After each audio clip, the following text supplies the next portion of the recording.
Bisa.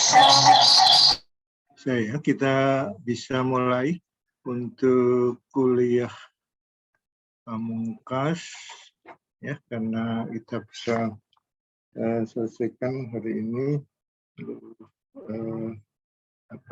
tema kita diskusikan ya bagi semuanya, dan kita lanjutkan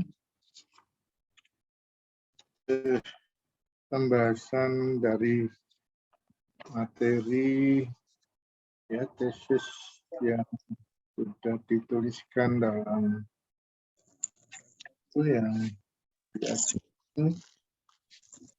Terakhir tempoh hari kita sampai pada pembahasan materinya apa itu Adian ya, Stefani, betul ya? Kemarin sampai Mbak Helvi, Prof. Helvi. Helvi sudah. Oh. Sampun, Prof. Helvi, kemudian Saudara Helvi ya. Santi sudah ya, maaf. Santi sudah, Helvi. Sudah, Prof. Kemudian sekarang siapa? Desti. Ji, Prof, Desti. betul. Ya. Ada Desti?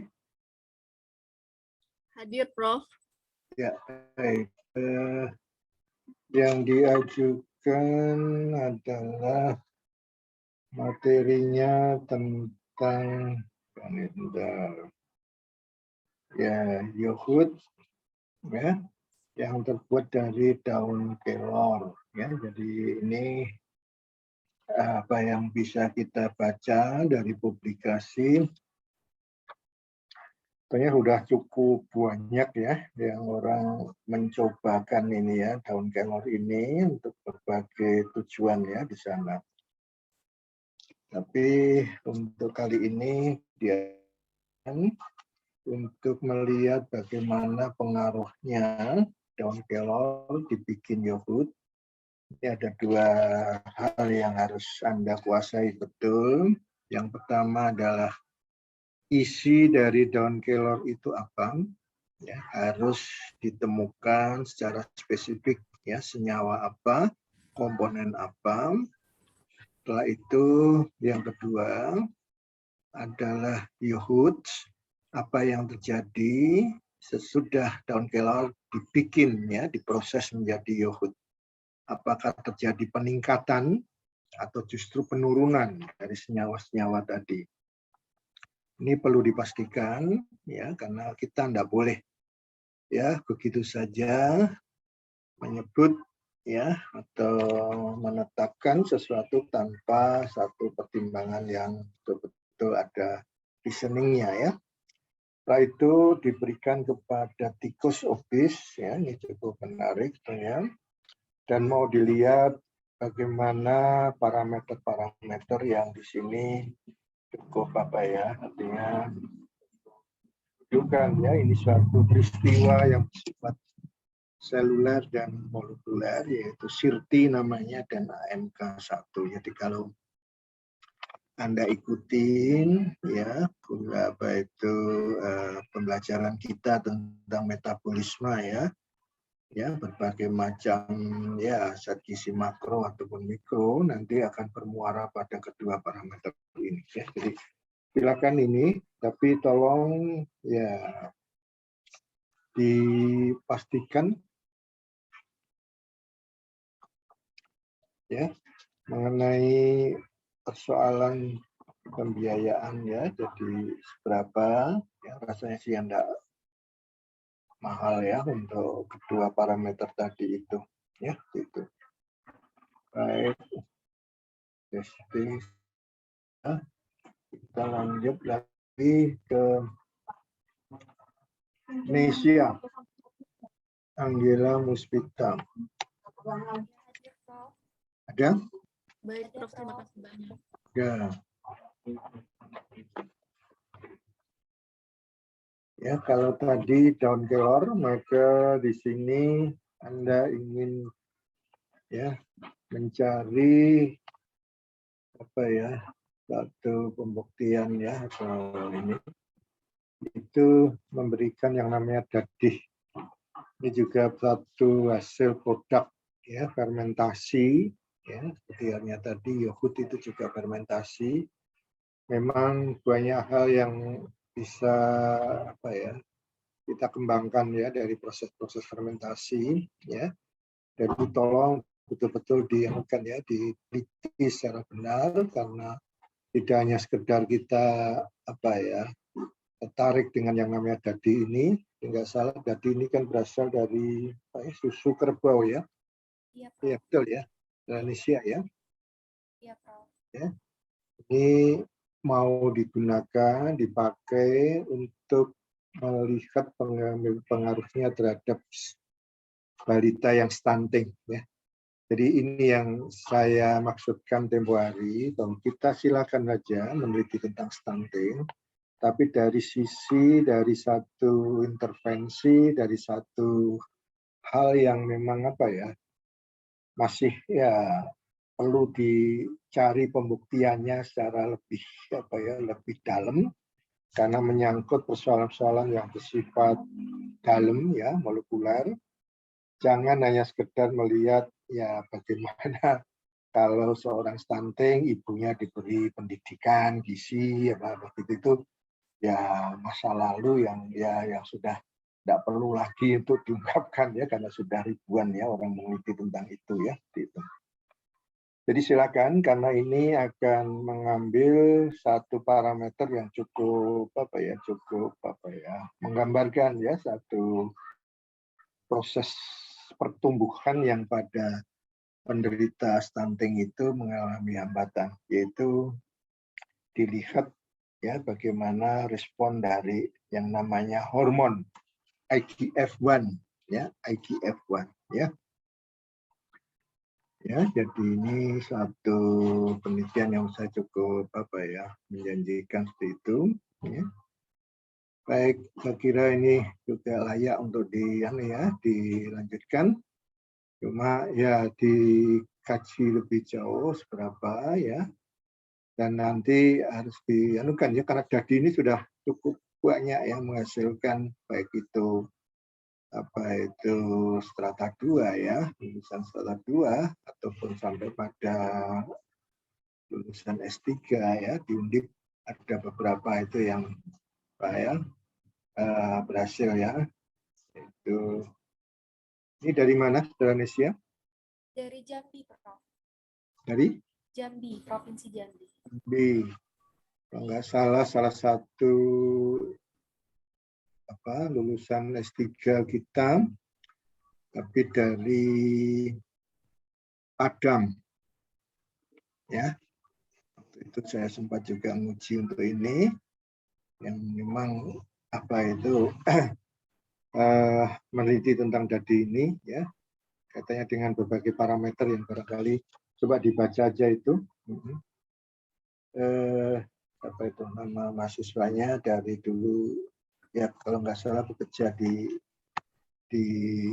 akademi di 3 ya gizi Padang ya.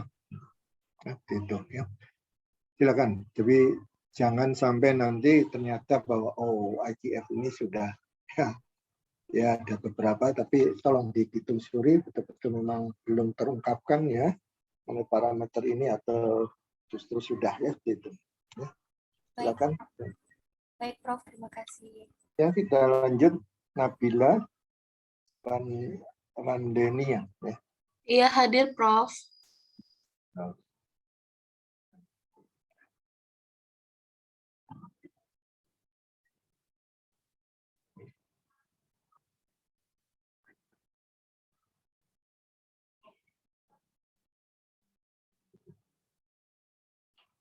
Ini judul penelitianmu ya yang pertama memang panjang lebar ya.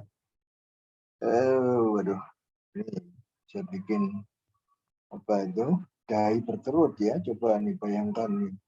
pengaruh edukasi gizi seimbang ya. Jadi ini yang saya katakan tadi ini sudah masa lalu ya. Jadi edukasi itu sudah nyaris tersapu bersih dengan kita sekarang dengan begitu mudahnya memperoleh suatu informasi yang berkaitan dengan gizi dari dunia maya ya, dari lewat ya berbagai macam ya aplikasi ataupun lewat apa itu ya, siapapun kan sekarang bisa memanfaatkan ya media yang ada di sana itu ya, bakal lewat Facebook, lewat Twitter, lewat apapun ya, dan selanjutnya untuk di sana ya bisa kita baca dan bisa kita anukan ya. Dan kalau ini masih ya diungkapkan, waduh betapa kita rancunya nanti untuk bisa apa ya betul-betul memperoleh hasil, karena apa? Informasi-informasi itu sangat intensif, dan ketika kita hanya memberikan edukasi itu lewat media yang konvensional yang nyaris kita sulit ya untuk memilah apakah itu memang pengaruh dari edukasi kita atau dari mereka sendiri yang menerima informasi itu dari dunia maya sana ya gitu. Ya coba ini saya bacakan ini untuk pembelajaran semuanya saja ya. Coba edukasi gizi seimbang ya, ini kan suatu konsep yang apa ya sangat umum gitu ya. Ya tidak spesifik ya. Ditambah pemberian pudeng ya. Spirulina, kenapa dua ini dicampur ya. Terus mau dilihat penurunan berat badan, setelah itu berlanjut profil lipid, balik lagi lingkar perut, kok nggak disatukan aja dengan berat badan, itu kan satu apa ya kelompok gitu ya yang berkaitan dengan antropometri, serta lingkar pinggul. Kira-kira Anda ngerti nggak apa sih, kenapa sih kok harus 3 parameter antropometri ini ya disebut di sini, harus ada alasannya ya kan gitu kan. Ini kan menjadi menurut saya ya cukup membingungkan ya gitu. Judul yang berikutnya ini jauh lebih lagi ya, lebih apa ya, membuat kita seperti ini, pengaruh edukasi dan pembatasan kalori ya. Berarti remaja tadi dikasih intervensi gitu ya, diet ya, karena ditujukan pada remaja obes ya, terhadap perubahan lain yang ya rasanya saudara siapa ini Nabila, Anda akan kesulitan. Anda berada di mana nih? Di Provinsi Jambi, Prof. Jambi lagi. Sama dengan yang tadi itu ya. Ya, Jambi juga ya. Coba Anda bayangkan dikasih diet rendah kalori, dikasih edukasi, kira ya itu untuk bagi tambahan ya. Tapi mau dilihat apa? Perubahan fisiologi. Ya, kita belajar fisiologi. Ya, kalau saya ya dulu di kedokteran itu belajar fisiologi itu 12 SKS. Ya, betapa yang namanya fisiologi demikian harus kita kuasai karena begitu luasnya ya persoalan yang ada dalam tubuh kita. Nah ini mau dilihat perubahan fisiologi yang mana. Ya, sangat-sangat lebar sehingga Anda sendiri pasti akan kebingungan. Ya, ditambah lebar lagi ya betapa ini makin makin membuat kita nanti pasti akan kebingungan sendiri. Perubahan psikologi ini wilayah yang bukan kita bisa ketahui dengan baik. Demikian juga untuk fisiologi ini, Anda bukan mahasiswa kedokteran yang mendapatkan tadi ya materi fisiologi itu 12 SKS. Anda dapat fisiologi di gizi itu hanya satu penggal saja, barangkali hanya 1/2 SKS saja. Ya, betapa ya dangkalnya ya si fisiologi ini kita menguasai. Demikian juga untuk psikologi. Ya harus, ya mahasiswa psikologi itu belajar ya sekian ratus SKS kan. Ya ini kita rangkum jadi satu. Ini masih belum cukup, diikuti dengan apa? Perubahan perilaku. Waduh, ilmu perilaku itu, waduh, itu lebih luas lagi. Ya, menyangkut sosio antropsikologi yang luar biasa itu ya. Ya betapa ini apa ya gampangnya kita untuk bisa meneliti semacam ini. Ya, ini memang layak untuk dituliskan kalau hanya sekedar tinjauan pustaka. Karena tanpa diikuti dengan pembuktian-pembuktian empirik yang harus betul-betul bisa diobservasi terhadap variabel mana yang mau diukur, yang secara spesifik di sana. Dan inilah ya yang menjadi kendala utamanya. Jadi lupakan saja untuk judul yang ini. Kalau yang berikutnya ini ganti dengan ya yang relatif agak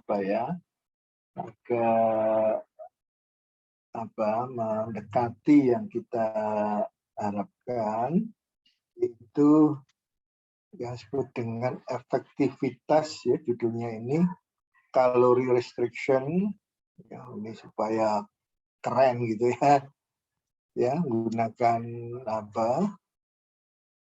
nomenklatur asing walaupun salah kaprah, karena yang dibatasi itu sebenarnya bukan kalori tapi energi ya, jangan salah kaprah ya kata bendanya itu adalah energi, kalori itu hanya satuan ya. Jadi kalau ini merujuk bahasa yang harus diangkat seperti itu ya, dari pemberian biskuit spirulina. Spirulina ini adalah bagian dari sumber ya daya alam yang memang sudah panjang ya riwayatnya. Saya pertama mengenal yang namanya spirulina itu ya barangkali sudah berapa ya? Ya 40 tahun yang lalu gitu ya, masuk ke Indonesia dalam bentuk produk ya, suplemen gitu ya. Karena terbuat dari ganggang biru dan sebagainya. Memang sudah banyak ya penelitian-penelitian yang berbasis pada spirulina. Tolong ya diungkapkan hal-hal yang memang belum dilakukan orang lain, karena ini mau dilihat ya pengaruhnya terhadap sensitivitas insulin. Nah ini suatu yang menurut saya cukup menantang. Ya kalau memang belum ada yang meneliti tentang ini, silakan. Kita tahu ya ini bagian awal dari satu kejadian yang sekarang menimpa hampir semua ya penderita sindrom metabolik, selalu diawali pertama adanya obesitas sentral. Satu ya, diikutin biasanya sesudah ya seseorang itu mengalami obes sentral visceral, maka selalu diikutin dengan insulin yang tidak sensitif lagi. Dan inilah awal malapetaka, karena bisa dilanjutkan atau bisa berlanjut menjadi gangguan-gangguan yang lain yang sangat beragam, yang disebut dengan sindrom metabolik itu ada 26 sekarang ya komponen yang menunjang ya sindrom metabolik itu sendiri. Ya. Ini banyak yang mau dilihat profil lipid, total antioksidan pada penderita obes. Coba pilihlah ya di antara tiga ini ya, antioksidan, profil lipid, ataukah kalau saya ya yang masih ya perlu dicari dan dibuktikan itu adalah terhadap sensitivitas insulin ini. Walaupun ini memang agak sedikit rumit karena kita harus mengukur dua parameter yaitu kadar glukosa kita ditambah dengan mengukur kadar insulin nanti melalui rumus yang namanya HUMA IR, ya, itu. Ya. Terus saya yang tadi itu saya sebutkan, saya ya cukup layak untuk dilanjutkan ya, gitu. Ya. Terima kasih, Prof. Ya. Baik, saya lanjut. Fadian, Stefani, sudah belum? Belum Sudah, ya? Prof. Ya? Belum, Prof. Belum. Belum ya?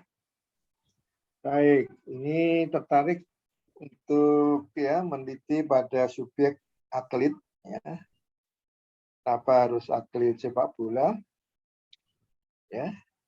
Kalau Anda ingin melihat variabel yang namanya kecepatan lari. Bukannya para sprinter ya, semacam siapa itu dulu namanya Purnomo itu ya, yang bisa lari 100 meter sekian detik itu. Sekarang diikutin siapa itu pelari dari NTT itu, siapa namanya? Tahu? Tidak hafal, Prof. Tidak Hafal hafal. itu ya, yang kemarin mengukir rekodnya sendiri gitu ya, dan bisa berharap untuk bisa ikut ya Asian Games ya itu ya.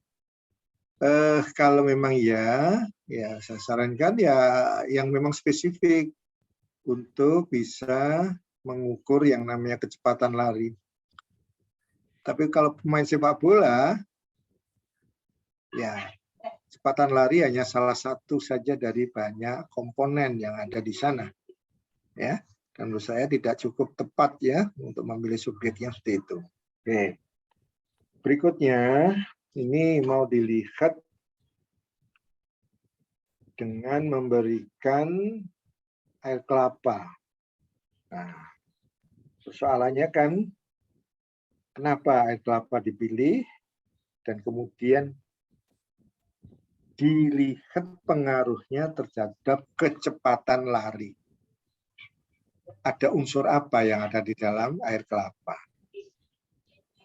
Nah, coba dijawab. Mohon izin jawab, Prof. Kalau yang saya cari itu untuk air kelapa sendiri itu manfaatnya cukup banyak, Prof. Salah satunya mengganti elektrolit dalam tubuh setelah Elektrolit yang berolahraga. mana? Elektrolit yang mana? Gimana, Prof? Mohon maaf. Elektrolit yang mana? Kan buahnya ada kalium, ada magnesium, ada kalsium, ada potasium, ada yang mana? Oh, kalau itu yang saya baca untuk kalsiumnya, Prof. Untuk kalsium. Kalsium. Kenapa mencari sumber kalsium banyak kita peroleh dari air kelapa? Cukup misalnya kita makan kandang presto misalnya. Di situ ada duri yang sudah duri itu kan isinya apa? Kalsium. Atau misalnya ayam yang sudah di presto misalnya, tulangnya jadi kalsium yang sumbernya yang luar biasa. Ayo. Apa cukup efektif? Kadarnya berapa kalsiumnya? Dan kemudian lebih lanjut, apakah memang unsur kalsium ini yang berkaitan dengan kecepatan lari?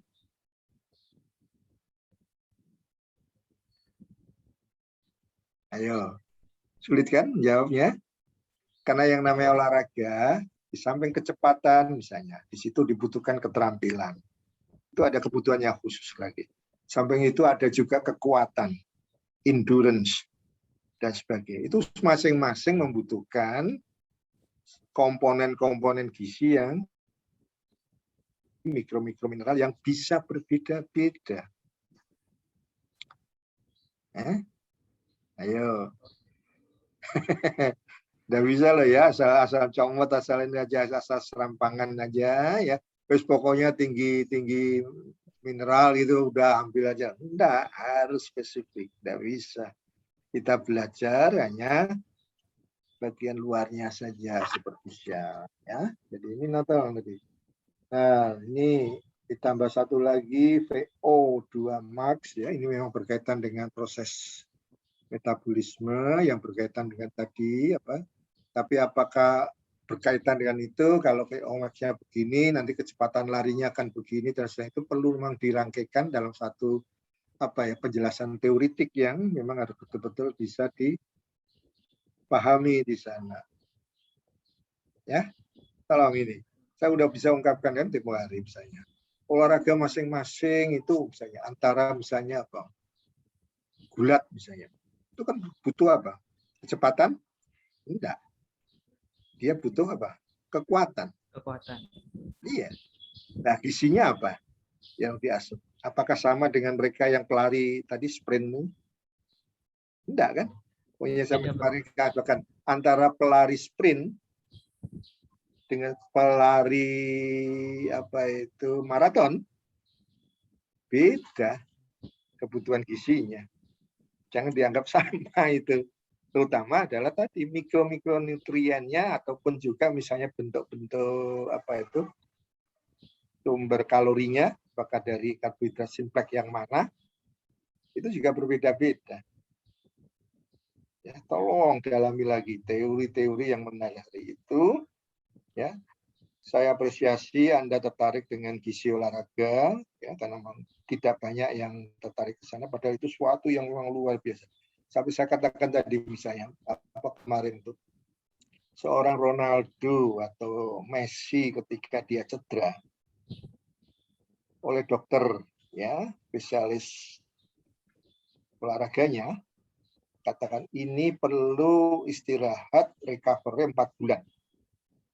Ya, betapa pusingnya pelatih dan pemilik klub tadi itu karena menunggu 4 bulan itu kerugian yang luar biasa.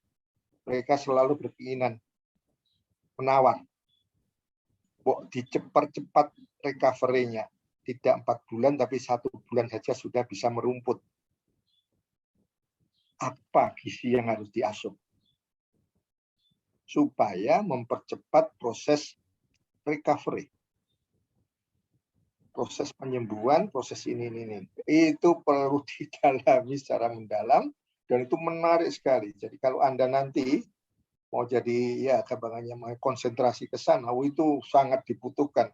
Nanti Anda digaji ya seperti ya gajinya pelatih yang sangat terkenal dari klub-klub itu yang tidak ukurannya jutaan tapi bisa miliaran loh itu.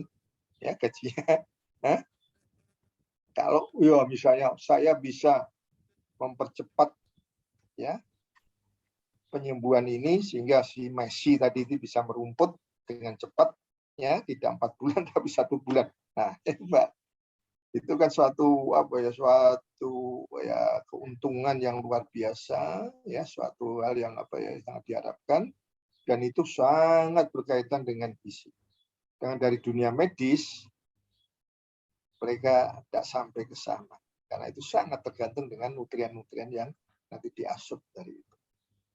Ya, tolong ini nanti tolong betul diamkan ya, ditetapkan betul apa sih ya kira-kira jenis makanan apa yang memang dibutuhkan betul untuk kondisi tertentu dari si atlet ini yang bisa berbeda-beda ya gitu ya.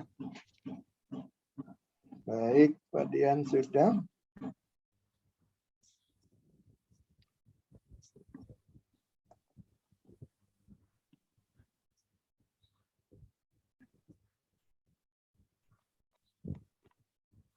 Baik.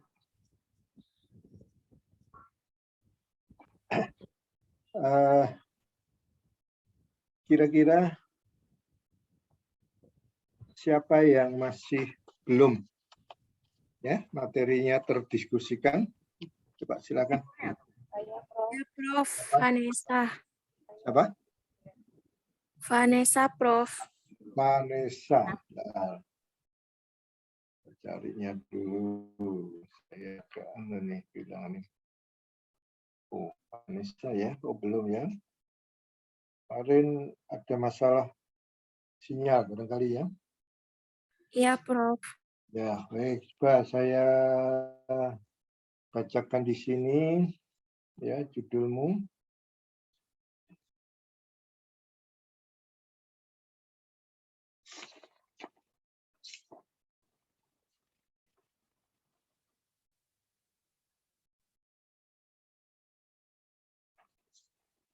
Ya, ini ya, revisi yang ada tiga ya. Satu mengenai asupan dan protein, besi. Oke. Asupan protein, zat besi, kurang energi kronis, dan kadar Hb remaja putri, pegunungan, pesisir. Ya,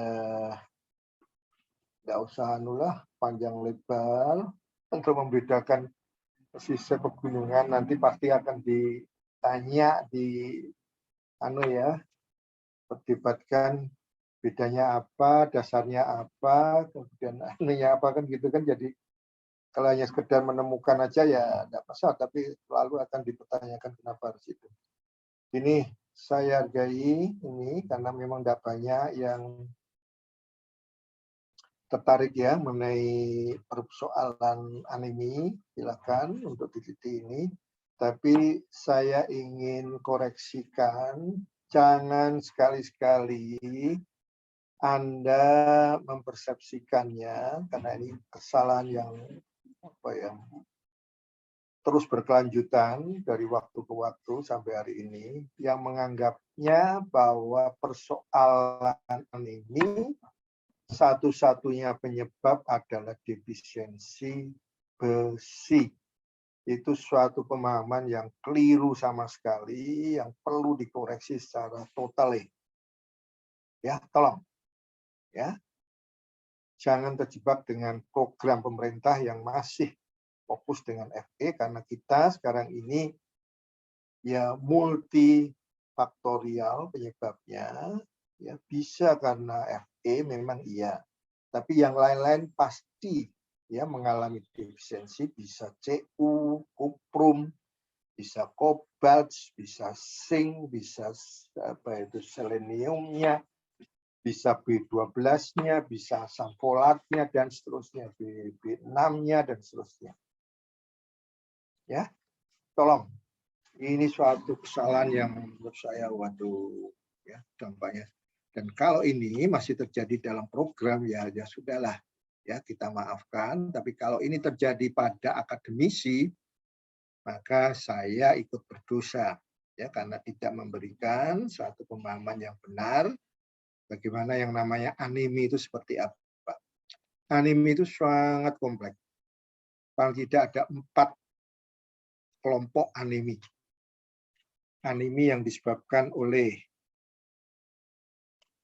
produsennya, organnya yang bermasalah, sistem organnya, ya.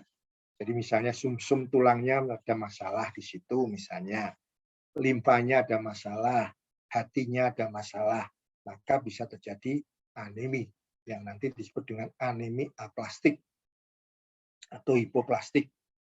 Yang kedua adalah proses fisiologinya terganggu karena apa? Butir-butir darah merah, eritrosit, setiap 120 hari akan mengalami lisis. Ya, pada kondisi tertentu tidak sampai 120 hari, misalnya pada 90 hari sudah lisis. Maka akan terjadi yang namanya anemi hemolitik. Yang ketiga adalah kelompok anemi karena pendarahan.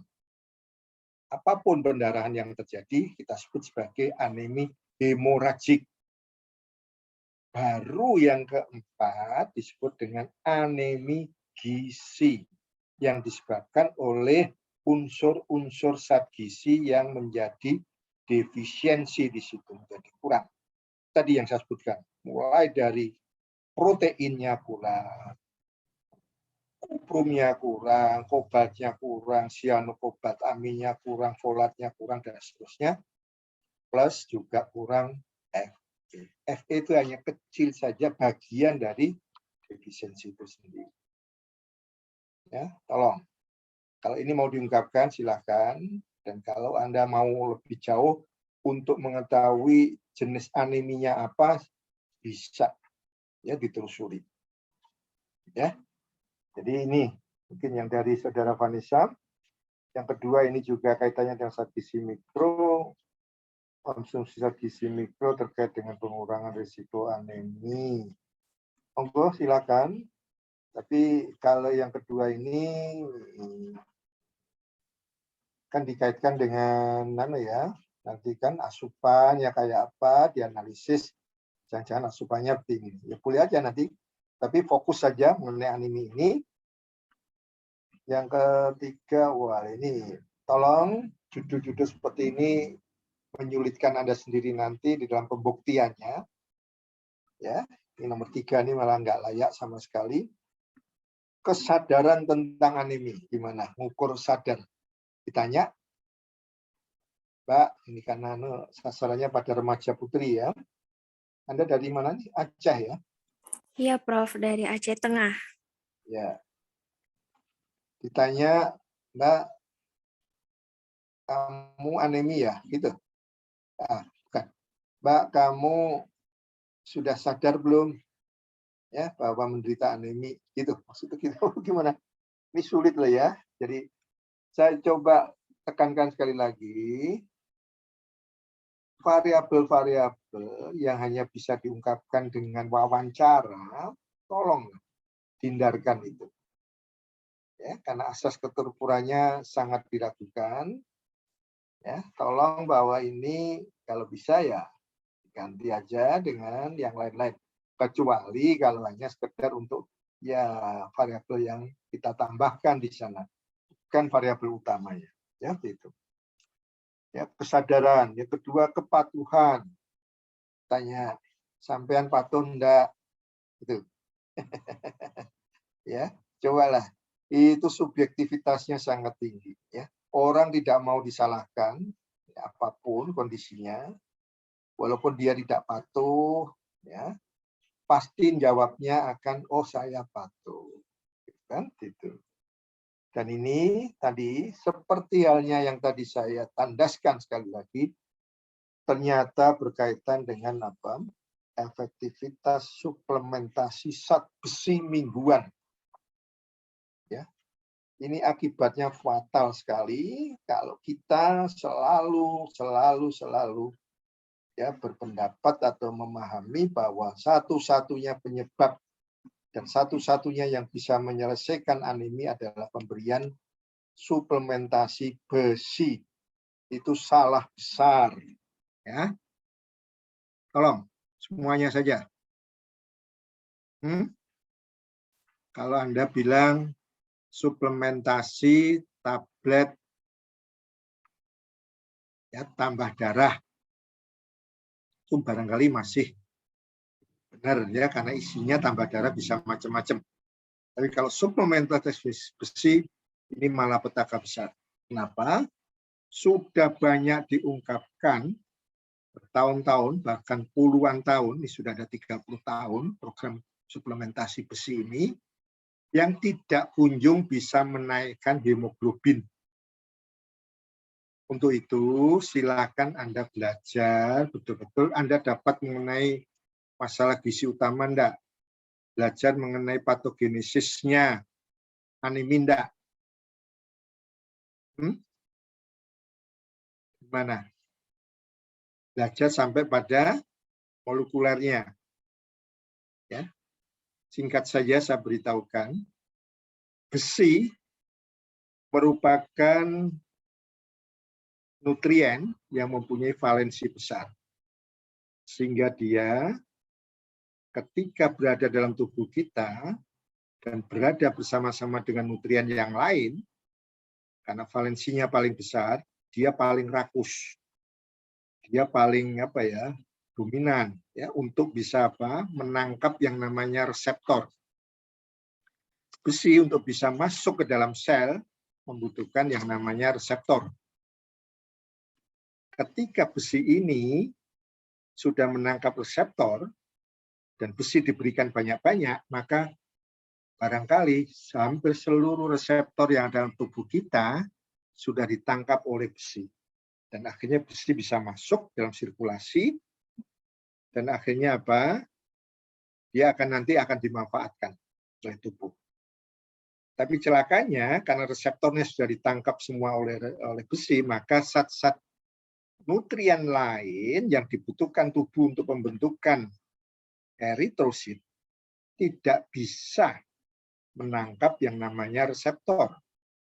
Ya, ada kuprum, ada kobalt, ada zinc, ada selenium, dan sebagainya.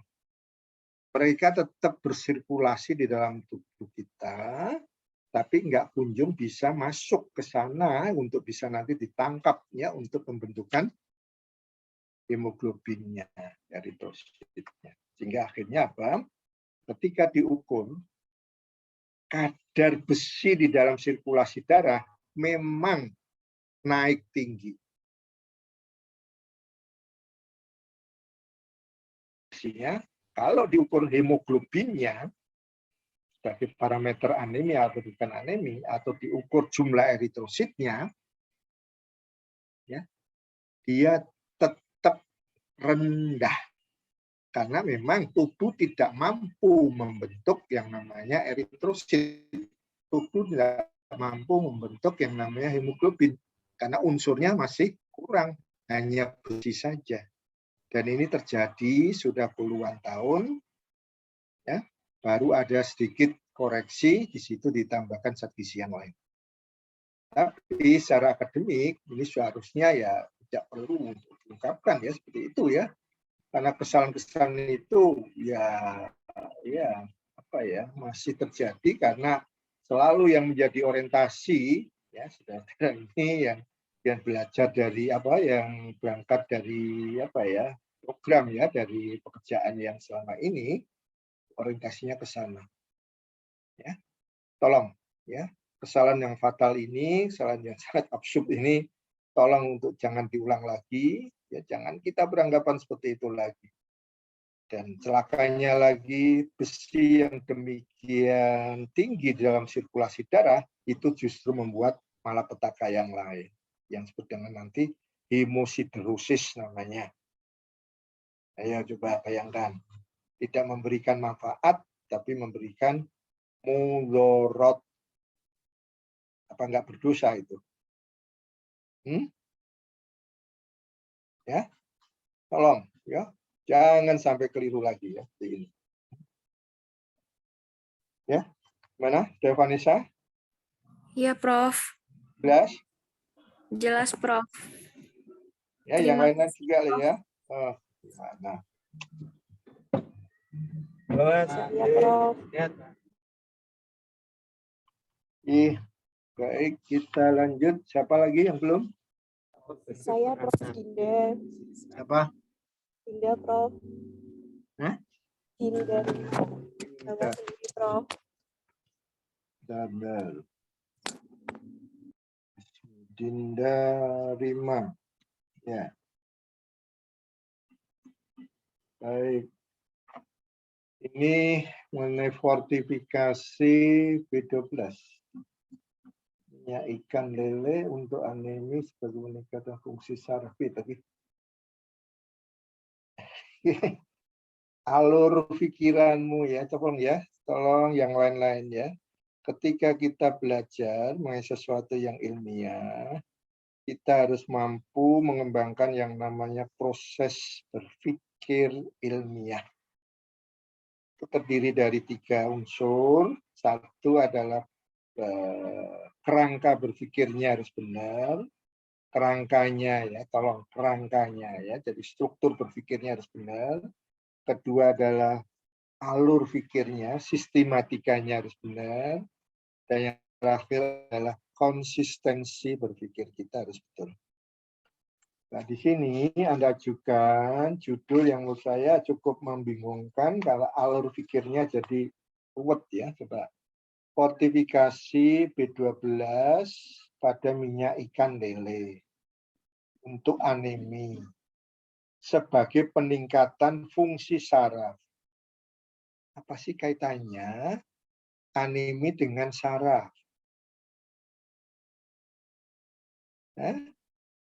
Lewat apa itu?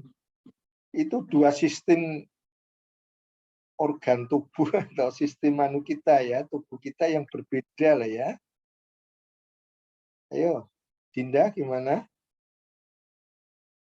Bingung sendiri kamu.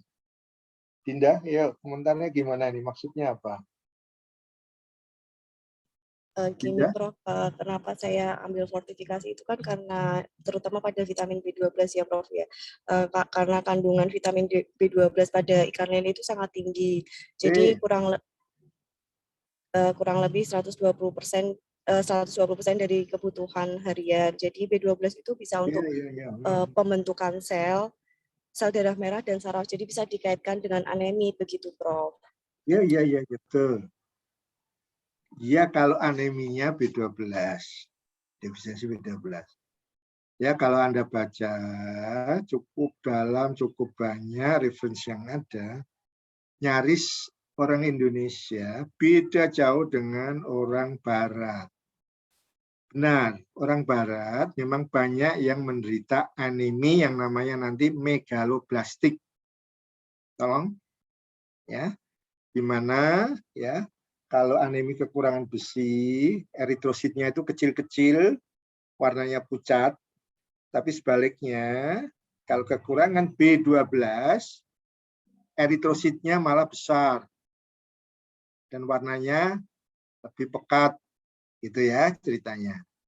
Tapi justru ini yang harus kita syukuri, orang Indonesia nyaris terhindar dari defisiensi vitamin B12 dan nyaris sangat jarang ditemukan anemi jenis yang ini, defisiensi B12. Kenapa? Kira-kira kenapa?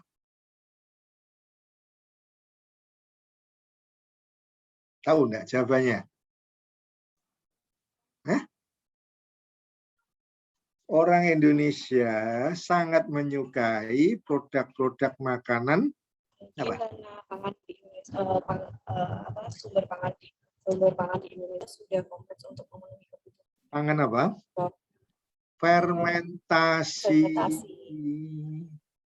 Ya. Mulai yang sederhana, tempe, nanti ada tauco, ada petis, ada apa itu, masing-masing daerah punya berbagai macam fermentasi. Jadi orang Barat secara sinis bilang makanan-makanan busuk. Ya. Tempe aja sudah fermentasi, dibusukkan lagi yang namanya tempe bosok. Nah, itu kandungan B12-nya makin meningkat jauh. Ya, tolong ya, perhatikan ini. Ya. Dan saya kira kalau dari bandingannya antara sumber dari ikan lele dengan makanan yang fermentasi, jauh masih itu. Dan ini menurut saya bukan lagi persoalan kita. Ya, tolong ini. Ya silakan Anda teliti tentang anemi, tapi menurut saya kok apa iya sih ini layak untuk dianukan dengan itu, karena rasanya, kecuali kalau Anda bisa tunjukkan, terutama dalam misalnya 10 tahun terakhir, ternyata makin banyak orang Indonesia yang menderita anemi megaloblastik ini. Ada dasar itunya. Jangan hanya menyebut anemi saja loh, enggak. Karena ini nanti nggak menyelesaikan masalah. Buat apa kita kasih B12 tinggi-tinggi kalau memang dalam tubuh mereka udah cukup B12-nya. Udah cukup untuk pembentukan hemoglobinnya. Udah ada gunanya. Ya, ini cara berpikirnya seperti itu. Ini tadi yang saya kritisi, kok dikaitkan dengan peningkatan fungsi saraf, opo. Sulit ya. Itu dua dunia yang berbeda gitu loh ya. Iya, Prof. Jangan digabung-gabung nanti malah jadi bingung sendiri. Ya, sulit untuk mencari mana linksnya ada di mana. Ya, kok bisa dihubungkan antara saraf dengan ya sistem hemopoietik ini ya. Tolong ya, silakan ini kalau mau meneliti tentang anemi silakan, tapi jangan yang kaitannya dengan B12 ya. Kalau mau memang mencoba, kalau memang oh iya ini saya ada buktinya. Dan itu harus dianukan dulu, ada dasarnya. Oh iya, memang kebutuhan kita memang sekarang ada di situ karena memang ya. Tuh. Dan biasanya B12 ini apa? berhubungan atau apa ya, yang salingan dengan yang namanya folic acid, asam folat. Ya. Tuh. Oke, sudah bisa. Ini siapa lagi yang belum? Eka, Prof. Kemarin terkendala sinyal. Eka, Prof. Eka. G. Tadi Di sama atasnya Mbak Dinda, Prof. ya, ya. Coba sudah Eka, ya ini judulmu bikin ya. Dari mana nih? Papua kamu? Ada di Papua? Iya, Prof. Sekarang lagi domisili Papua, Prof. Oh. Berarti di sana Di sudah Kabupaten Nabire. Nabire ya. Sudah siang Nggih, ya. Prof. Nggih, jam Hubungan 11. keberagaman pangan yang dipengaruhi budaya suku setempat dengan kejadian stunting. Aduh. Ya, saya coba untukkan ya, coba. Saya nggak yakin bahwa budaya masyarakat Papua ini yang bikin masalah stunting di sana. Ya. Oh, kamu bukan asli Papua ya? Wulandari kan Jawa ya? Kerja di Iya, sana Prof. gitu? Bukan. Orang tua domisili Papua, Prof. Kebetulan kelahiran Papua juga. Oh, gitu. Iya, Ya, Prof. ya. Oke. Oke, kalau masih mengenai stunting, ya gimana nih? Bentar. Ini ceritanya ya.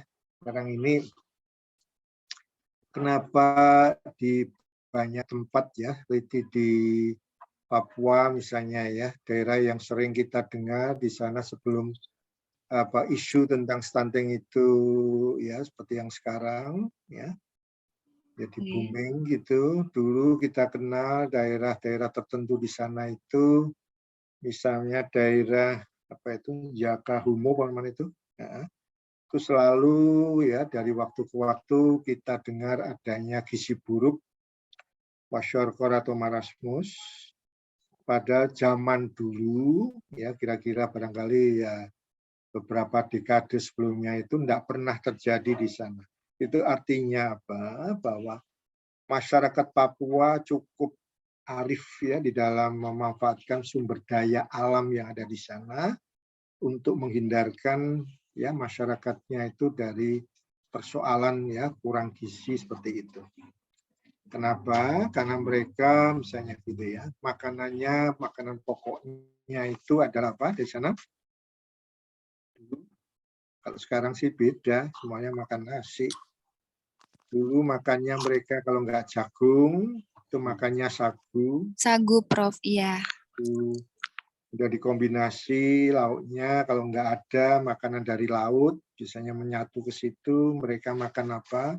Ulat sagu. Dan itu membuat persoalannya menjadi damai, menjadi aman, tentram, karena tidak pernah ditemukan orang yang kelaparan untuk itu.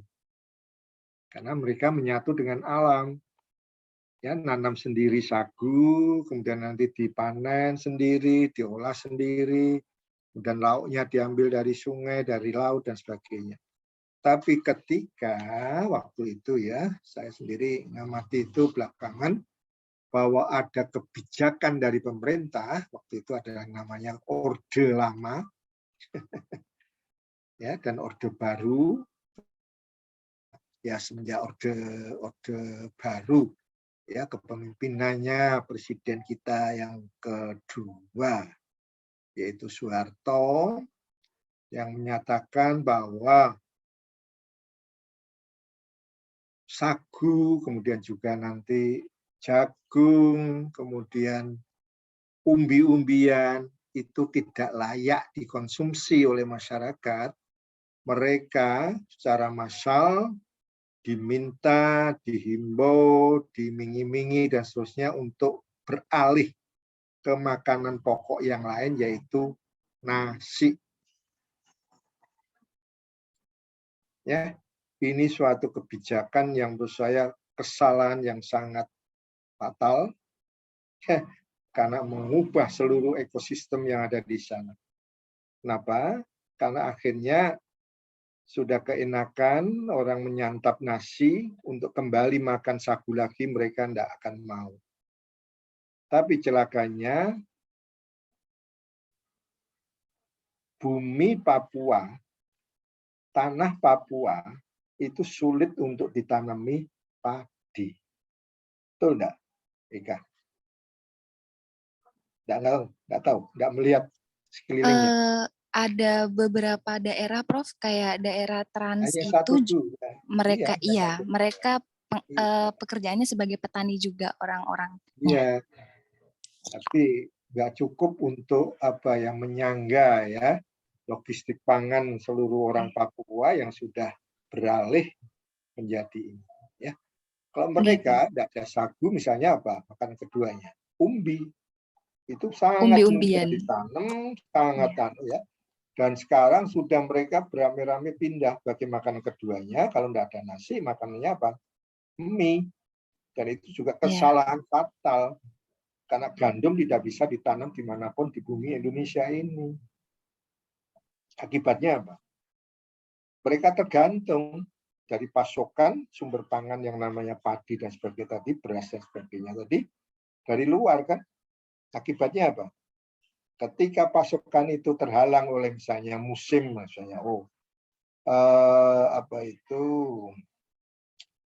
lautnya ya ombaknya setinggi 4 meter ya 6 meter dan nggak bisa melaut, akhirnya lambat pasokan itu, akhirnya apa?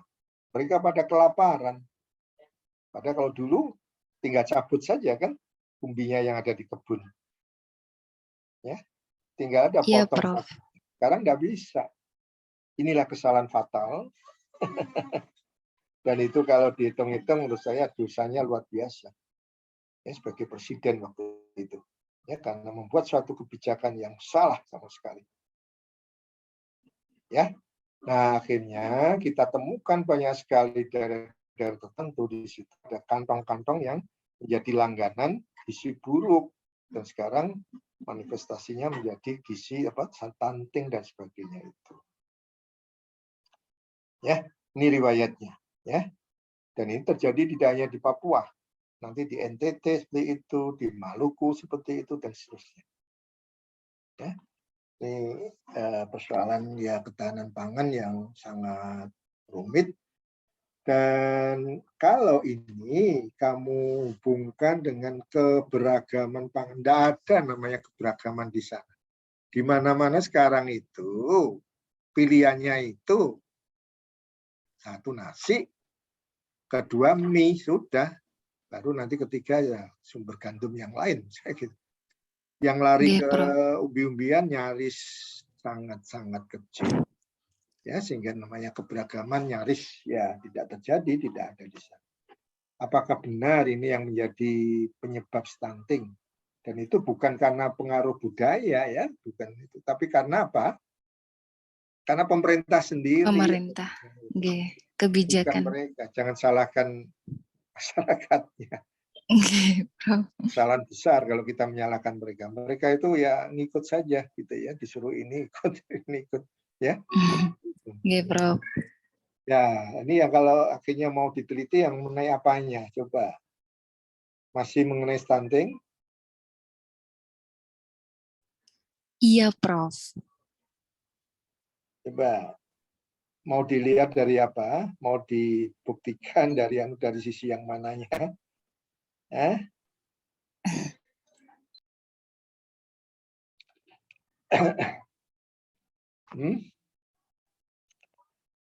Banyak ditemukan gizi buruk enggak di sana?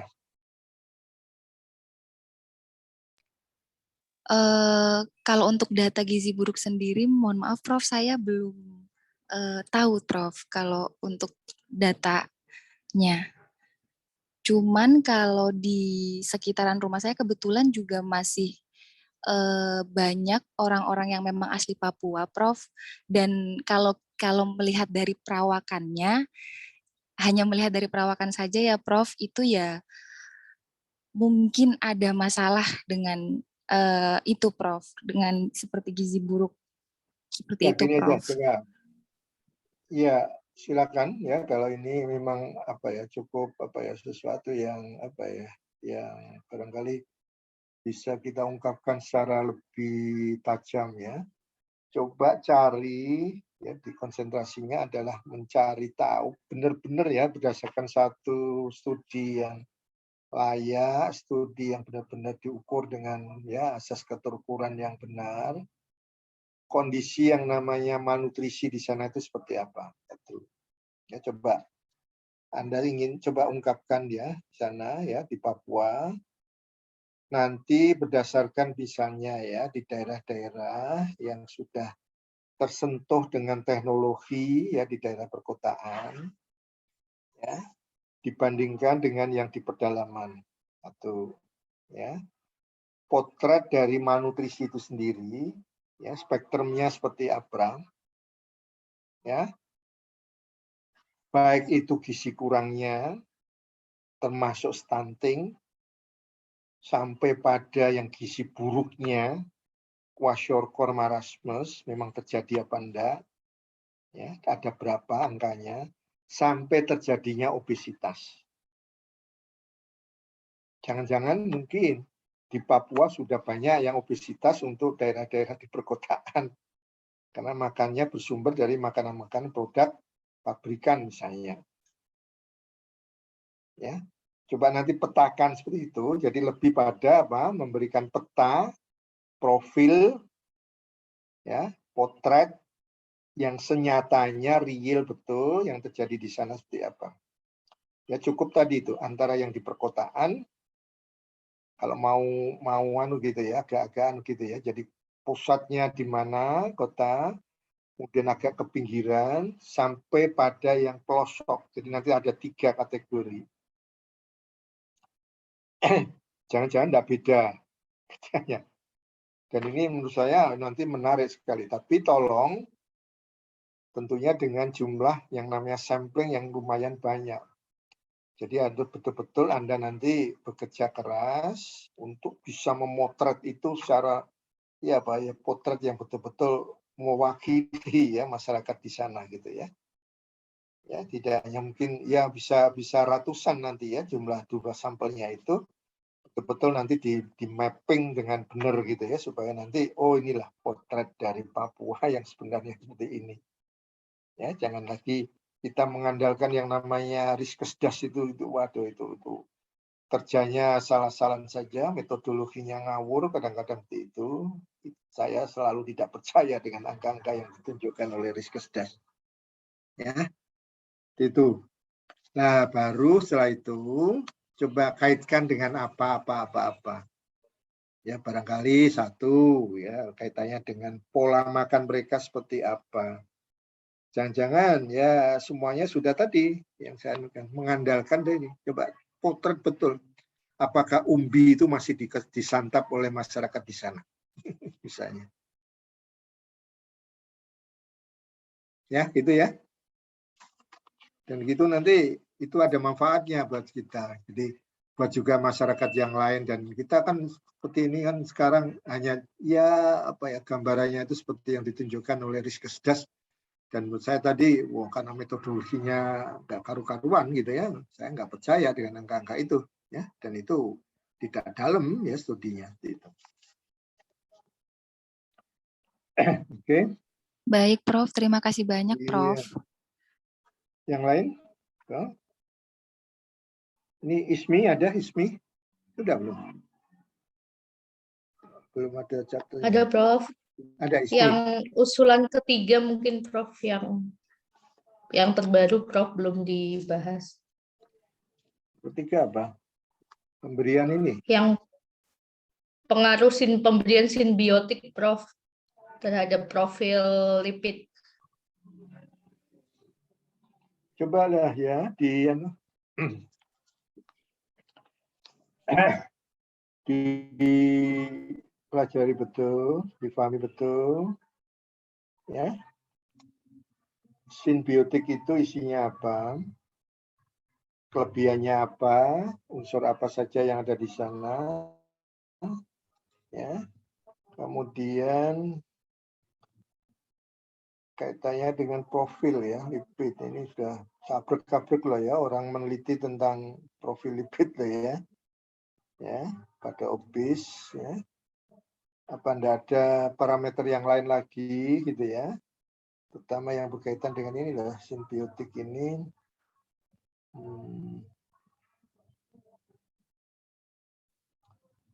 Apa enggak misalnya ya kaitannya dengan stres oksidatifnya ya. Mungkin lebih lebih bisa dicari dasar teorinya lebih lebih banyak lagi lebih di dalam lagi ya. Dan ini juga harus ada penjelasan yang yang masuk akal. Kenapa harus simbiotik? Kok tidak pre atau probiotik saja misalnya? Ya. Oke, sebagai alternatif dari profil lipid apa kira-kira? Saudara Ismi?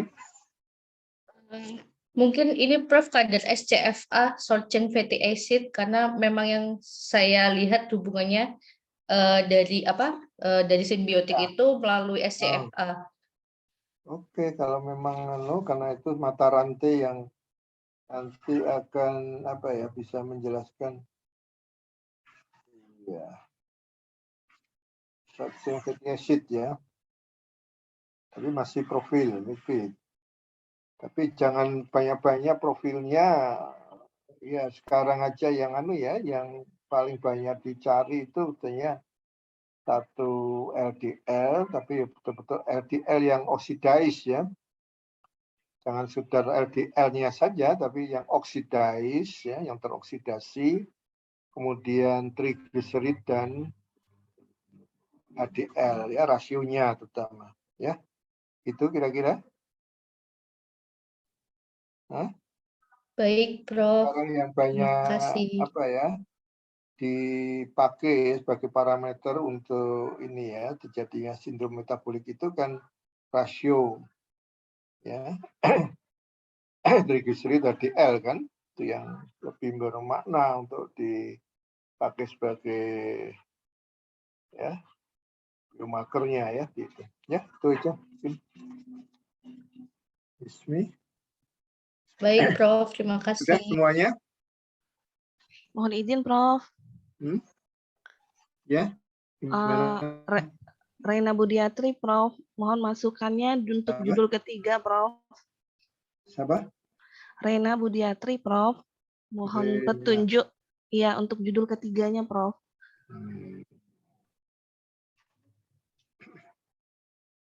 Apa ini? Tadi sama Dadih ya. Ya. Iya, Prof. Ya. Terhadap status besi nggak apain dong, sama status besi nggak usah lah. Ya itu sebagai perantara aja boleh. Dan saya yakin namanya status besi itu kan yang ada di sirkulasi.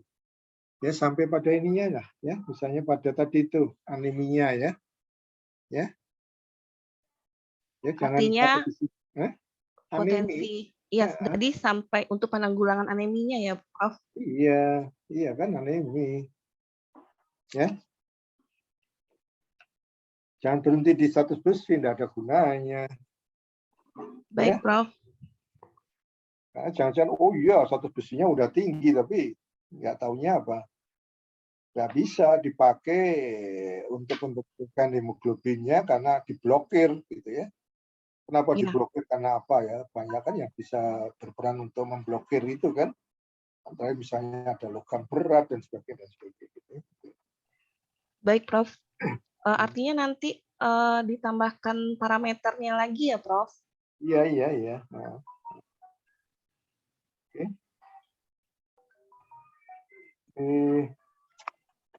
Masih ada yang lain? Baik, Prof. Terima kasih banyak, Prof. Sudah semuanya? Terakomodir? Sudah diskusikan semua?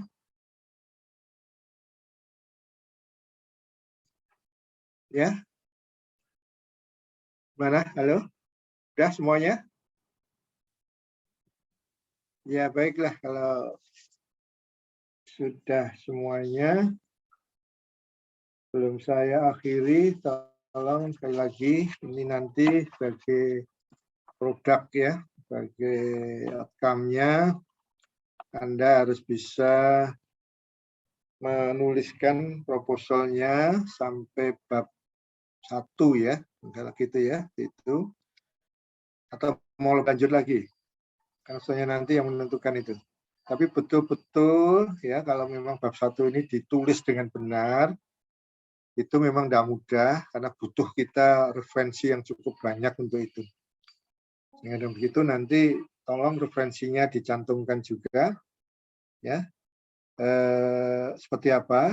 Karena itu termasuk salah satu butir yang nanti saya nilai, ya, kemampuan Anda untuk mengakses sumber pustakanya tadi itu, apakah referensinya cukup bisa dipercaya, ya, cukup dalam, cukup ilmiah. Oh, karena diambil dari jurnal dan publikasi, jurnal internasional yang kredibel, yang reputable gitu ya. Kenapa? Termasuk dalam kategori Q1 gitu ya, Q2 gitu ya. Dan itu luar biasa karena bisa mengakses itu. Dan dari sana dibaca dan dituangkan dalam bentuk tulisan